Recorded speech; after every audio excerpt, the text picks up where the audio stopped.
সবচেয়ে দুঃখ পেয়েছি যখন প্রশাসন এসে পিছনের 6টা মাইক বন্ধ করে দিছে, কনসার্টের ডিস্টার্ব হবে।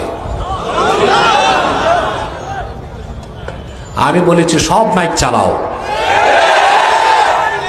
কনসার্টের জন্য কোরআনের মাহফিল বন্ধ হতে পারে না।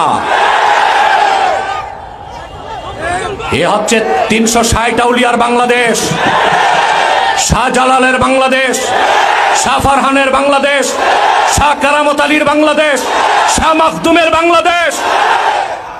আমার কমিটি কোন ধরনের দ্বন্দ্বে যায় নাই, হরেনগুলো বন্ধ করে দিয়েছে।